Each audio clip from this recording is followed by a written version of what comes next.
America. You may remember back in 2005, President Bush kissed Crown Prince Abdullah of Saudi Arabia and then held his hand. I thought it was Paul and Paula, remember them? While greeting him in Crawford, Texas. While President Obama didn't kiss the guy, he did seem to bow. Look at that. But the White House says, no, no, no, no. He wasn't bowing. He was just double handshaking to a smaller guy. You saw it, you make the call.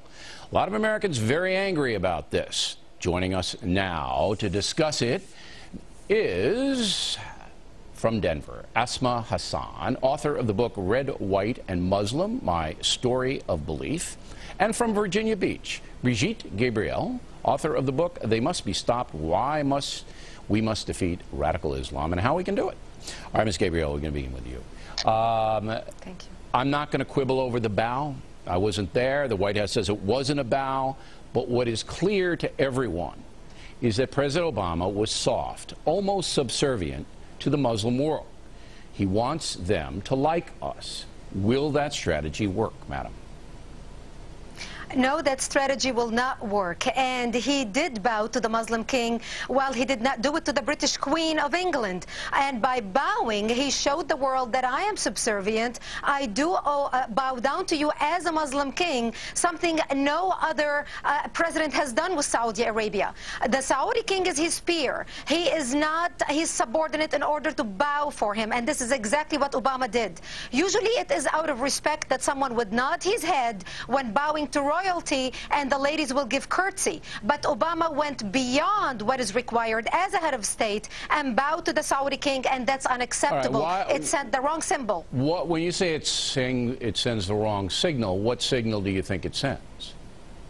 It sent a message that Islam is superior to any other master or king or president in the world, that an American president bound to a Muslim king. It also sent a message that terrorism and jihadism is giving Islam the respect it should have on the world stage, to the point that it made an American president, for the first time in history, bow to a Muslim king, something he did not do a few days ago in England. That's a pretty militant view. Do you share it, Ms. Hassan?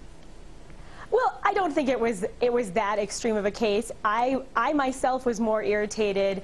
I don't feel that this king who wouldn't look me in the eye or shake my hand because I'm a woman, and his interpretation of Islam forbids that. I was annoyed that our president was giving him such deference. It did bother me, but I know that some Muslims did appreciate it, thought it was very respectful. But I was similarly annoyed when President Bush held this same man's hand and was so affectionate with him. Okay. I don't know why our presidents are so gaga over him. I know why. They're not gaga. Well, but I know why, too. Yeah, there are two reasons. Number one, we need Saudi Arabia's oil, and certainly we want the Muslim world to calm down.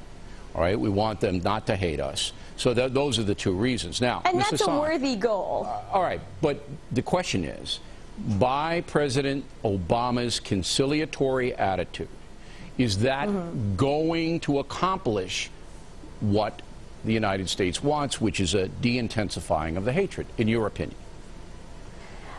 Yes, I think it will. However, I don't think bowing to anybody will accomplish that. Okay, but remember, I think the the White speech House that says Obama gave in Turkey, all right, or okay, well, whatever he was doing, I don't think that necessarily accomplishes that. Look, because I wasn't there. I'm giving both sides of the story. If it were me, I wouldn't hold his hand. I wouldn't smooch him. I wouldn't bow. I'd say, hey, how you doing, King? How's things going over there? Can we help you out? I'm sure he'd want to smooch you, because, you know, everybody wants to smooch you, Bill. So, well, no. I'm sure he'd want to smooch you. The Middle East operates. But let me finish, though. Calm down now. Ms. Gabriel, you were very militant on condemning Obama, okay? And that's your point of view, and we respect it. I don't agree with it, but I respect it. But let me ask you about Bush.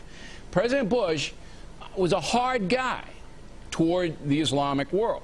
He punished al-Qaeda, and he didn't take any garbage from anybody. He kissed the guy and held his hand. Is that in the same league? No, that didn't get us anywhere either. Listen, Bill, I think Obama did a great job in presenting himself to the Arabic world and the Muslim world. He really did say things that were very good and reached out to the moderate Muslims in the Arabic world. I just think he went overboard with his gesture with the king. All right. He did much better than President Bush. As I said, I would not have done that. I'm 6'4". King Abdullah could be 5'3". I'm not bending down. I'm sticking my hand out. He can reach up. He wants to shake my hand. He can go like this. Because I agree with you. Look, there's a way to be diplomatic, and Teddy Roosevelt said it best. You speak softly, and you carry a big stick. You don't kiss people and smooch them up and bow to them. That ain't going to get you anyplace. It gets you short term. It'll get you short term. I agree with that. But long term, they got to respect you, and they got to and I think the point that you made, Ms. Hassan, that the Muslim world may think they're winning because of terrorism, that we're a little coward. I think that's a good point. But it's a real balancing act, because you can't go over to the Muslim world, you can't go to Turkey, who we need. We need that country. And be strutting around like, you better do it our way, you guys, because that's going to hurt Americans. Well, what Obama said in Turkey in his speech is things that I wanted to hear as a Muslim from an American president. So I think it is good to reach out to moderate Muslims, and Rajid and I agree on that. Just how you do it. Ladies, thanks very much. Very interesting discussion directly ahead. Neil Cavuto on whether we should be frightened about Obama.